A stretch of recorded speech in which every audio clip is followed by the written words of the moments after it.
যারা আছেন সবাইকে আদাব, নমস্কার। আসলে আজকের আপনাদের যে আনন্দ ঘন আয়োজন, এখানে বক্তব্যের কোনো বিষয় থাকে না।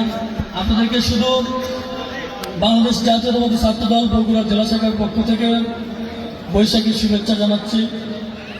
আমরা মনে করি, আমরা বিশ্বাস করি যে আমাদের বৈশাখ নবান্ন উৎসব, পয়লা বৈশাখ মানেই পুরাতনকে বিদায় জানিয়ে নতুন করে আমাদের যে দেশীয় সংস্কৃতি আছে, আমাদের দেশের যে ঐতিহ্য আছে, আমাদের যে শিকড়ের একটি বাঙালির অনুভূতি আছে, এটি কিন্তু আমরা পয়লা বৈশাখের মধ্য দিয়ে নতুন করে জাগ্রত করার সুযোগ তৈরি হয় আমাদের। তো আমরা মনে করি যে বাংলাদেশের আমরা মানুষ, আমরা বাঙালি, আমাদের বাঙালির যে ইতিহাস ঐতিহ্য রয়েছে, আমাদের সংস্কৃতিটাও আমাদের ইতিহাস এবং ঐতিহ্যেরই অংশ। আমরা এটিও বিশ্বাস করি, এই প্রজন্মের তরুণ প্রজন্মের মানুষ আমরা এটিও বিশ্বাস করি যে সংস্কৃতির মধ্য দিয়েই আমরা আমাদের সমাজের সমস্ত ধর্ম, বর্ণ, ভিন্ন মত, রাজনৈতিক সংগঠনের মানুষ, সর্বস্তরের মানুষ আমরা একত্রিত হওয়ার একটা সুযোগ হয়, আমাদের একটি পরিবেশে আমাদের বসার সুযোগ হয়। তা আমরা মনে করি এই সাংস্কৃতিক অনুষ্ঠানের মধ্য দিয়ে সমাজের সমস্ত মানুষকে একত্রিত করার একটি পরিবেশ আমরা তৈরি করতে পারি। যারা এই সুন্দর এই মহতী উদ্যোগ গ্রহণ করেছে, আয়োজন করেছেন, আমি তাদের প্রতি অন্তঃস্থল থেকে আন্তরিক ধন্যবাদ জানাচ্ছি, কৃতজ্ঞতা প্রকাশ করছি।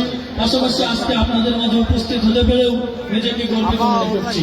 আমি যারা আয়োজন করেছেন সকলের প্রতি উদ্যোক্ত আহ্বান জানাবো যে আমরা আমাদের বাঙালির যে একটি শিকড়ের ঐতিহ্য রয়েছে, এটি আপনারা সবাই মিলে আগামী তরুণ প্রজন্মের নিকটে একটি গৌরবময় ঐতিহ্যবাহী দেশীয় সংস্কৃতি আপনারা এই তরুণ প্রজন্মের হাতে উপহার দেবেন। আগামী দিনে আমাদের প্রিয় নেতা বিএনপির ভারপ্রাপ্ত চেয়ারম্যান জনাব তারেক রহমান বাংলাদেশের মানুষের অনুভূতি নিয়ে, বাংলাদেশের মানুষের মতামত, পরামর্শ এবং সমর্থন নিয়ে একটি মানবিক এবং সাম্প্রদায়িক সম্প্রীতির সুরক্ষা করে সাম্য এবং মানবিক একটি বাংলাদেশ তৈরি করতে যাচ্ছেন। আপনারা সকলেই পাশে থাকবেন। আপনাদের সন্তান, বগুড়ার কৃতি সন্তান জনাব তারেক রহমানের পাশে থেকে আপনারা সমর্থন দেবেন, সাপোর্ট দেবেন।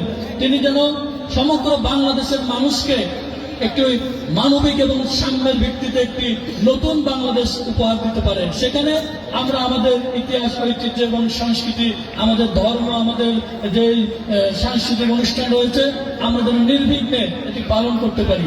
বাংলাদেশের মানুষ যেন গর্বের সহিত তাদের অধিকার নিয়ে যেন বসবাস করতে পারে, এমন একটি বাংলাদেশ উপহার দেওয়ার জন্যই আমরা কাজ করে যাচ্ছি। সবাই ভালো থাকবেন, সুস্থ থাকবেন।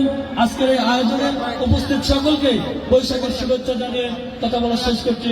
সবাই ভালো থাকবেন, সুস্থ থাকবেন। পরিশেষে আবারও ধন্যবাদ জানাচ্ছি জাসাস বগুড়া জেলা শাখা, যে 7 দিন ব্যাপী আপনাদেরকে একটি আনন্দঘন পরিবেশ, একটি সুন্দর বসার ব্যবস্থা করে দিয়েছে, দেশীয় সংস্কৃতি উপভোগ করার সুযোগ করে দিয়েছেন। তাদেরকে আমি আবারও ধন্যবাদ জানিয়ে কথা বলা শেষ করছি। সবাইকে আবারও সালাম, আসসালামু আলাইকুম।